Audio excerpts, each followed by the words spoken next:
dentro desse processo da osmose aqui, eu nunca falo essa solução, ela é hipo ou ela é hipertônica do nada. Sempre a gente vai fazer uma comparação. Por exemplo, quando eu falei para vocês que a água, ela é hipotônica, eu pergunto para vocês, toda água é hipotônica? O que vocês acham?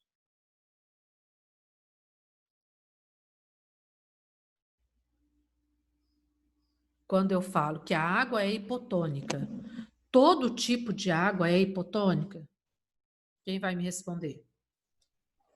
Acho que não, Irene, porque a gente tem que comparar com o outro meio, outra solução para testar, ok. Eu não posso falar simplesmente que a água é hipotônica. Se eu estiver falando de uma água do mar, ela não é hipotônica. Se eu estiver falando do mar morto, pior ainda. Se eu estiver falando de uma água destilada, né? Então, quando eu falo a água, ela é hipotônica em relação a. Se eu pego água do rio e água do mar, aí sim, a água do rio é hipotônica em relação à água do mar, né? Então, eu nunca falo só que ela é ou deixou de ser se eu não comparar com quem. Então, a gente tem que estar fazendo sempre essas comparações, tá? Só para recordar para vocês. E a passagem dessa solução, quando eu tenho a solução hipo, não importa qual ser essa solução, hipo, eu vou passar essa hipo para onde está hiper. Se aqui está hiper, significa que aqui eu tenho grande concentração de sais. No processo osmótico, vai passar daqui para cá. Para qual objetivo? Para tornar iso, né? Para igualar. Nem sempre vai ficar totalmente igual, mas vai dar uma equilibrada. A tendência dentro da osmose é passar, então, substância da solução menos concentrada para mais concentrada, para torná-la equilibrada, isotônica. Esse é o ideal, né, desta passagem, tá? Nós vimos também, comentei com vocês, que tem o processo que a gente chama de endosmose. É a entrada de água dentro da célula. Por exemplo, aqui eu tenho uma célula. Essa célula está no meio de muito sais aqui em volta dela. Muitos sais. Ela vai sofrer endosmose? O que vocês acham? Vamos lá, terceiro ano. Quem está dormindo, acorda. Ó, eu tenho a célula aqui. Essa célula foi colocada no meio com muitos sais.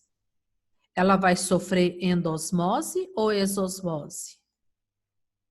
O que vai acontecer com ela?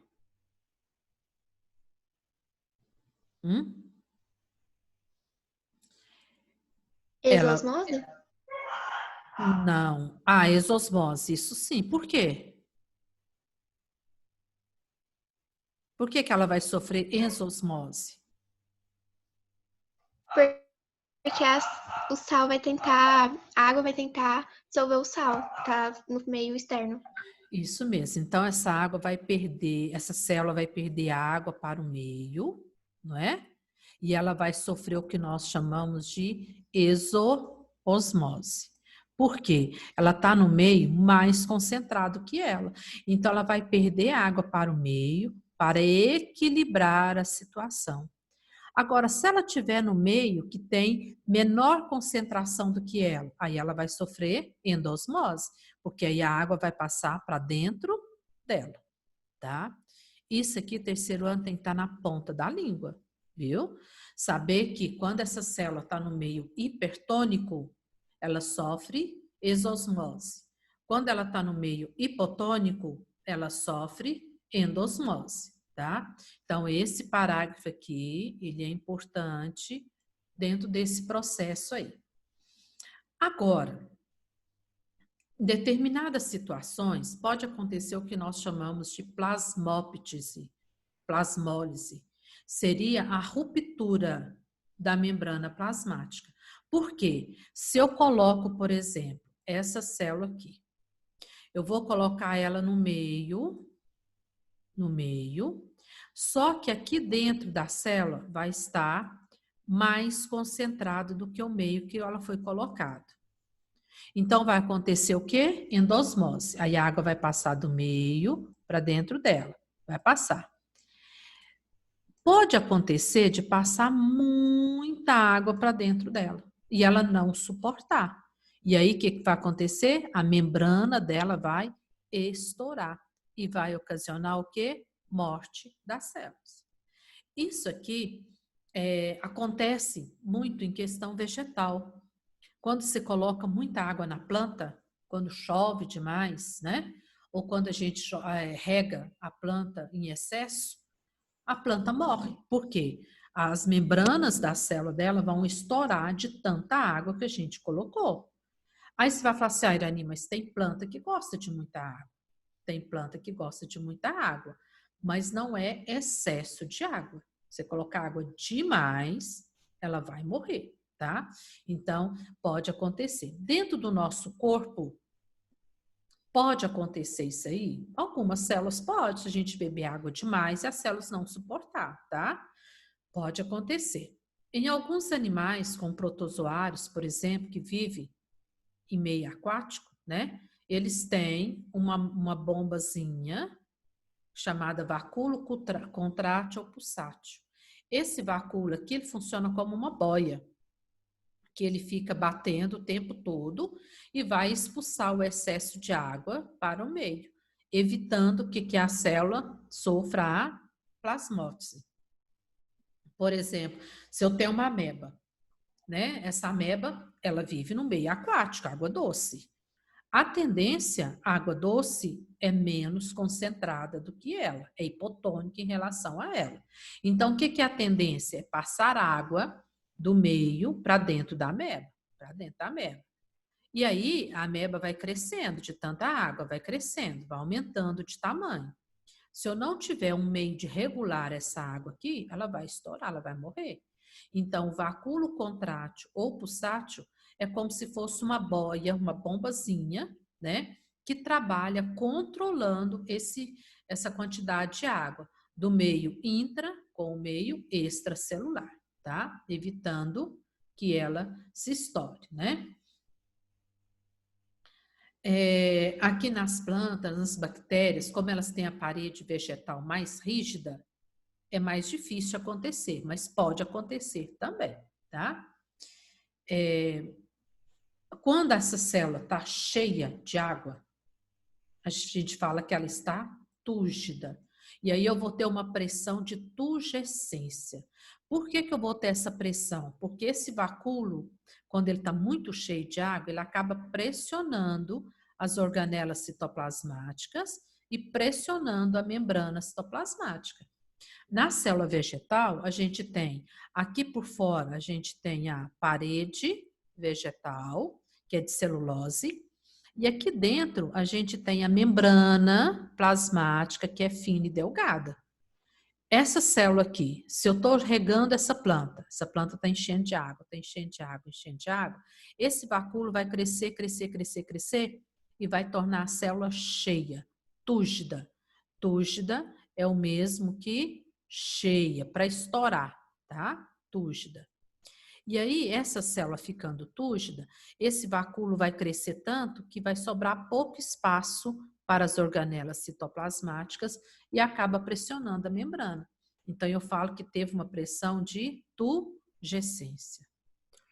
O contrário, quando essa célula vegetal é colocada no meio menos concentrado, aí o que acontece? Ela vai perder água para o meio e ela vai ficar murcha, plasmolizada, né? Então ela vai ficar murcha, ela vai ressecar. Olha a diferença daqui com aqui.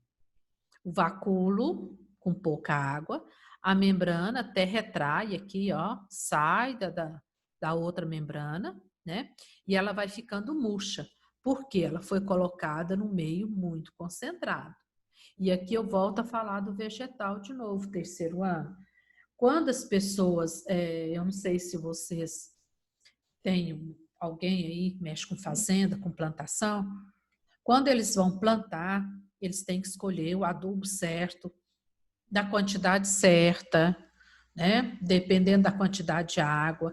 Porque se eu coloco muita substância sólida na terra, né? Isso pode aumentar essa pressão aqui. A célula pode perder água para o meio no intuito de tentar dissolver.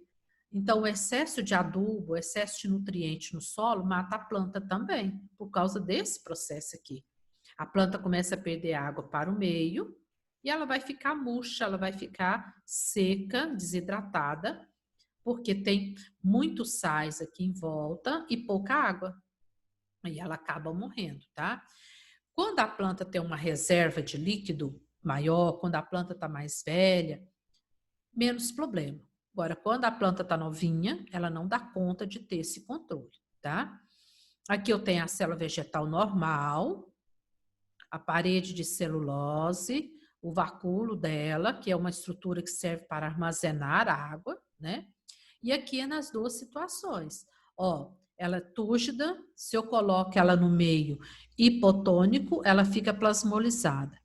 Mas se eu pego o terceiro ano, junto comigo aqui agora, se eu pego essa célula plasmolizada, põe ela num meio hipotônico, o que vai acontecer com ela?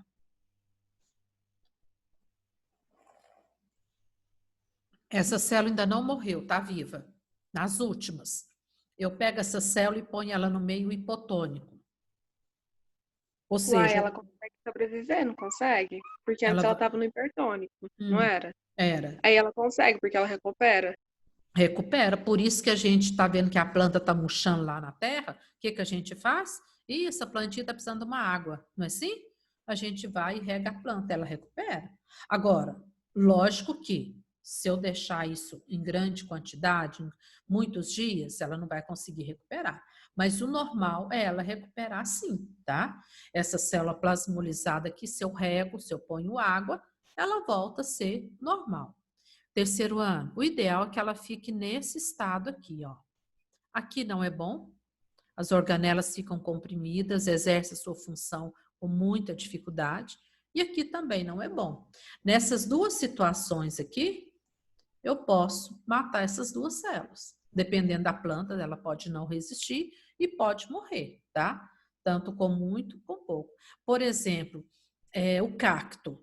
Eu não sei se vocês têm cultivo em casa, na fazenda, sei lá. O cacto é uma planta que você põe um tiquinho de água, uma vez por semana, mais ou menos, não é isso? Não sei se alguém cultiva aí. O cacto, se eu regar o cacto todos os dias, igual eu vou regar uma avenca, uma samambaia, ele vai melar, apodrecer e vai morrer. O que vai acontecer? Ó, ele vai absorver muita água, ele não vai aguentar e vai morrer.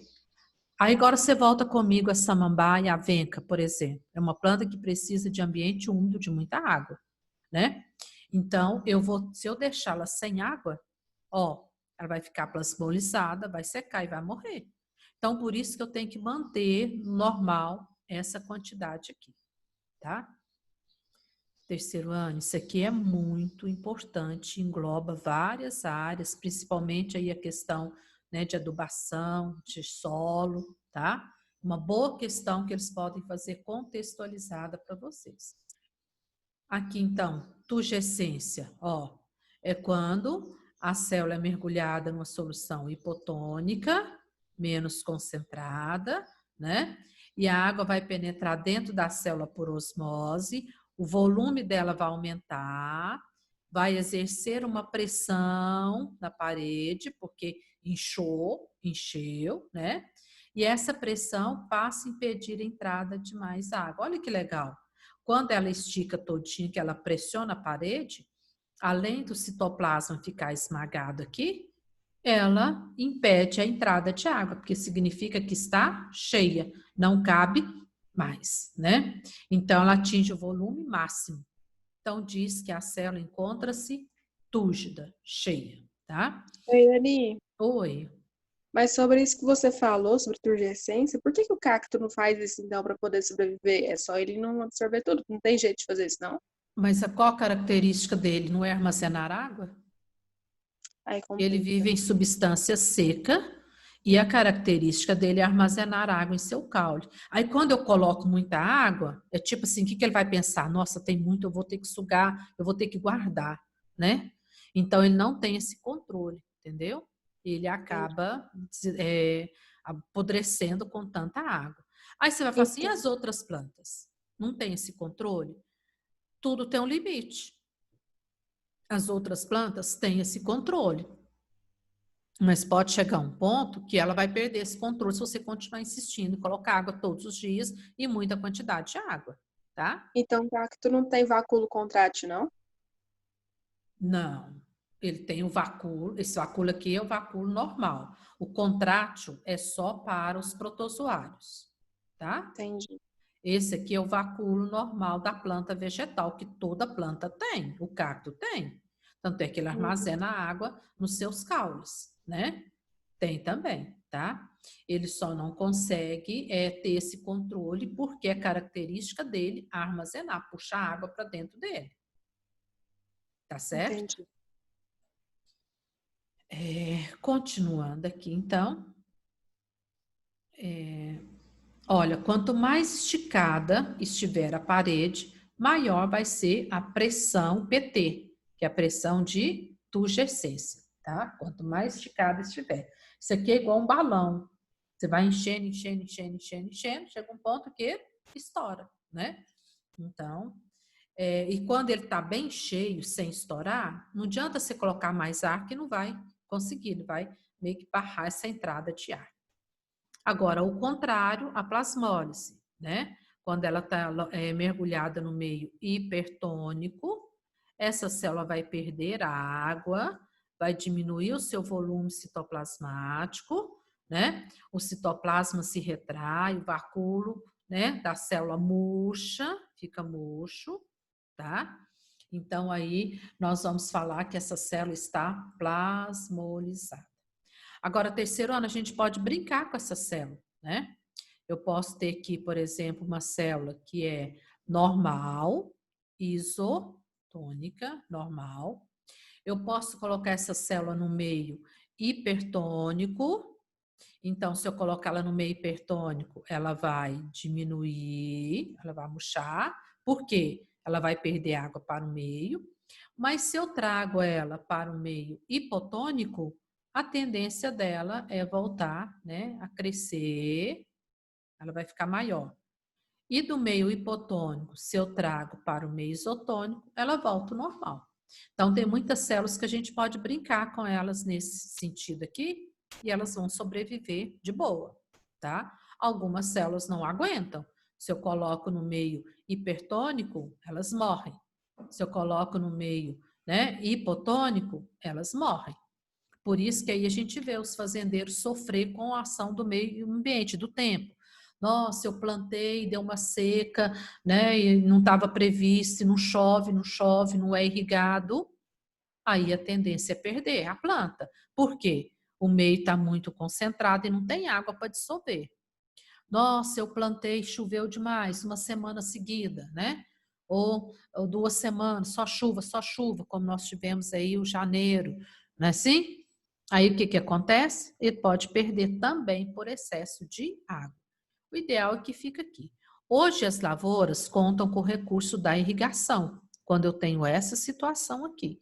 Aí eu posso irrigar, que dá uma maneirada, que dá uma controlada, né, na plantação.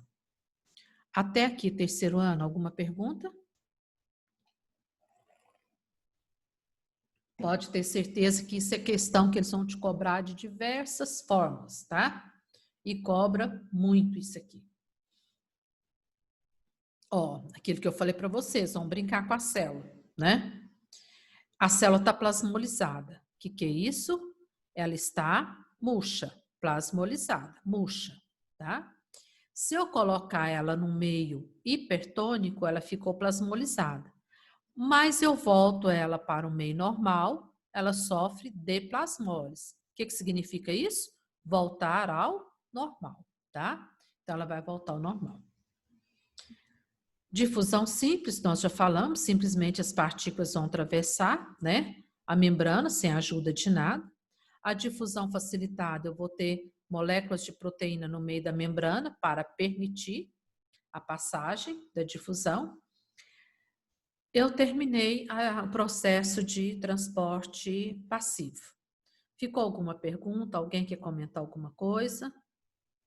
E agora nós vamos comentar um pouquinho sobre o transporte ativo.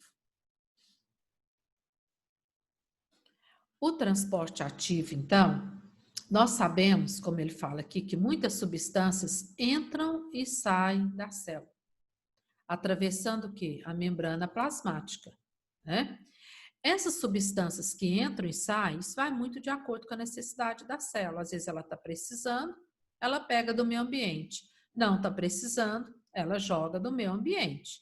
Só que nesse transporte ativo aqui, para isso acontecer, a célula tem que liberar a energia dela do ATP, né? Então, eu preciso da energia, preciso que a célula libere essa energia para que aconteça, então, a transmissão desse transporte, tá? Esse transporte ativo é contrário às leis da difusão. Na difusão, as moléculas vão partir do meio onde elas estão mais concentradas para o meio menos.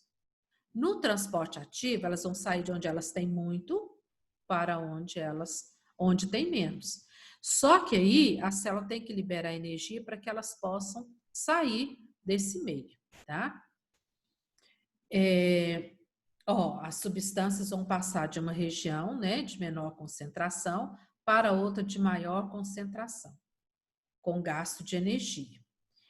Nesse transporte, então, eu vou precisar, nós vamos ver que ele vai acontecer de 3 formas.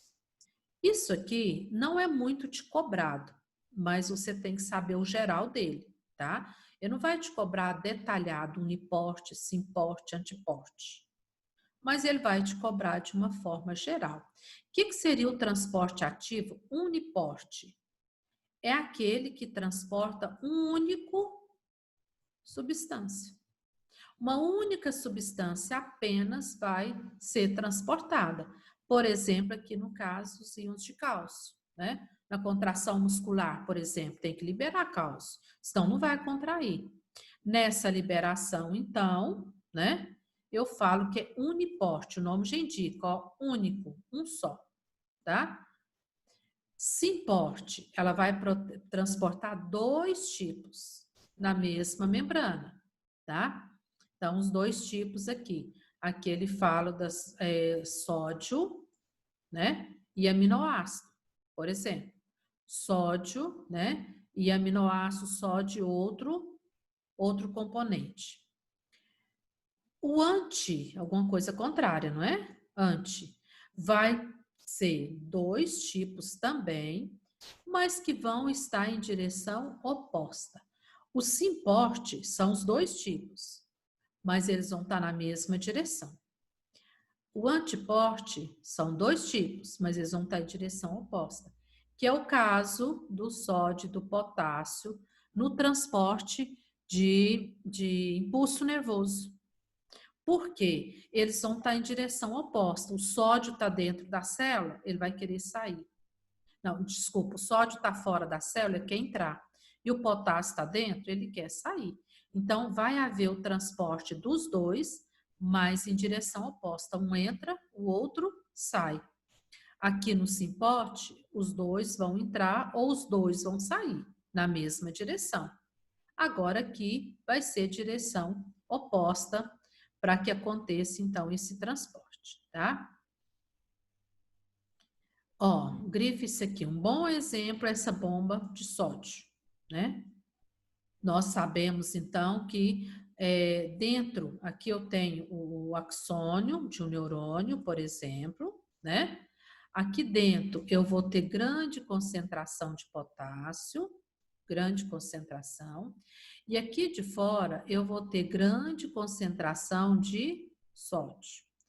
Nesse transporte ativo, o que vai acontecer? O potássio vai querer vir para fora e o sódio vai querer entrar. Tá vendo? Direção oposta. Oposta. Para isso, a célula tem que liberar energia para segurar o potássio aqui dentro, segurar o sódio aqui dentro. porque senão o estímulo não vai passar.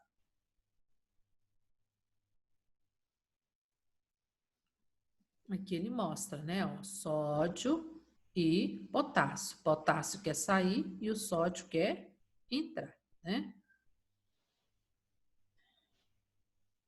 Isso aqui a gente vê muito também, essa bomba de sódio, né?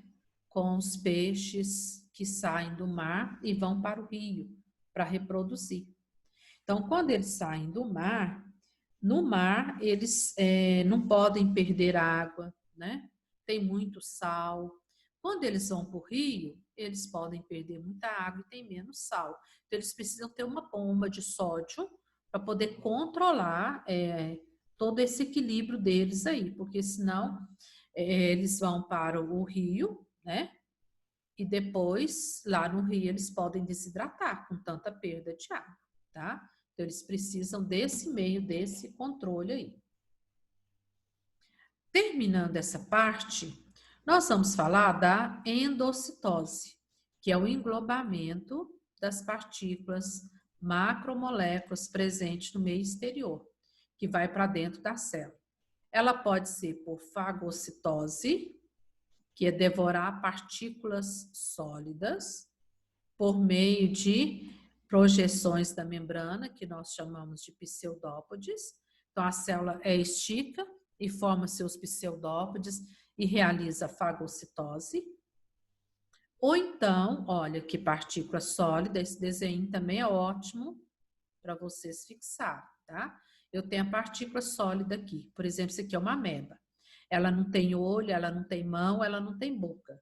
Ela percebe essa partícula. Ela vai ter que esticar seu citoplasma e formar os pseudópodes. E aí, por pseudópodes, ela vai caminhar, ela vai englobar e ela vai esmagar essa partícula. E a gente chama isso de fagocitose. Então, para realizar a fagocitose, ela tem que ter o que nós chamamos de pseudópodes, tá? Então, isso acontece com os nossos leucócitos, com a ameba, né? Acontece. Olha, aqui fala, você pode grifar, realizada pelas células com duas finalidades: obtenção de alimento e defesa contra corpos estranhos. Então, nós temos aí a ameba e os glóbulos brancos. E pinocitose, terminando aqui, a pinocitose, que é o englobamento de gotas líquido, é literalmente o bebê, né? Então, com isso, a membrana vai fazer invaginação, dobra, tipo um funilzinho, um canalzinho, por onde a partícula líquida vai entrar dentro aqui da membrana, tá? Então, isso a gente chama de pinocitose. É o processo inverso da fagocitose. Enquanto a fagocitose, ela prolonga o seu citoplasma para o meio, estica o citoplasma para fora, engloba a partícula líquida, como nós estamos, sólida, como nós estamos vendo aqui. A pinocitose, ela vai para dentro, fazer um funilzinho aqui, e ela vai englobar o que é líquido, né? É o contrário. Observe vocês que tanto na pinocitose quanto na fagocitose, a membrana tem que modificar. Então, a gente vê aqui uma modificação da membrana.